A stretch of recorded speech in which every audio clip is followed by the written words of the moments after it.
Bonjour à tous.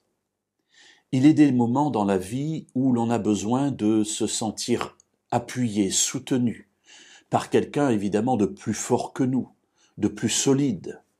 Ce sont les moments de difficulté, de détresse parfois que nous traversons.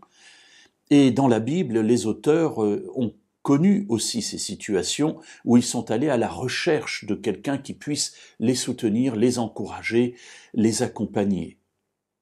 Ces prières, ces souhaits, ces respirations, ces soupirs de l'âme se trouvent beaucoup dans les psaumes. Le psaume 121, qui est un cantique de montée, c'est-à-dire un cantique que les pèlerins chantaient lorsqu'ils allaient à Jérusalem, est un exemple de cela. Voyons aujourd'hui les versets 1 et 2. Cantique pour les montées. Je lève les yeux vers les montagnes. D'où me viendra le secours ? Le secours me vient de l'Éternel qui a fait les cieux et la terre. Alors voilà tout d'abord cette personne qui est là, qui crie, qui cherche, qui a besoin.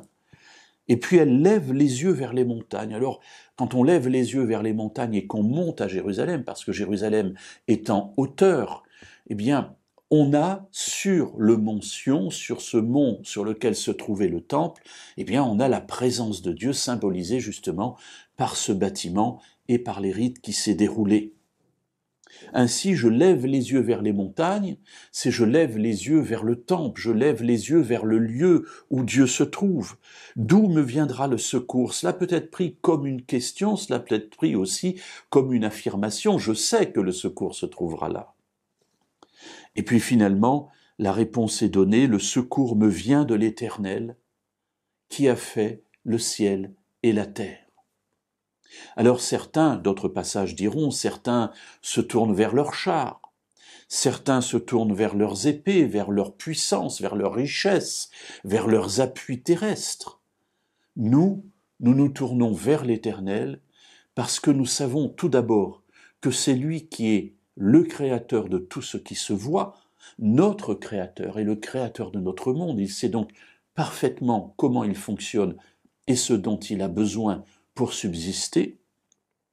Et surtout, nous savons qu'il nous aime parce qu'il nous l'a manifesté par la venue du Messie, par la venue de Jésus. Ainsi, pour nous, comme pour ceux qui écrivaient à l'époque, à une époque où le Messie n'était pas encore venu, l'assurance est de trouver auprès de l'Éternel, le Créateur du ciel et de la terre, l'appui, le soutien, et ici mentionné spécifiquement, le secours dont il a besoin. Oui, mes amis, le secours vient de l'Éternel qui a fait les cieux et la terre. Et demain, nous verrons comment le psalmiste continue son raisonnement pour affermir sa foi et donc affermir aussi la nôtre.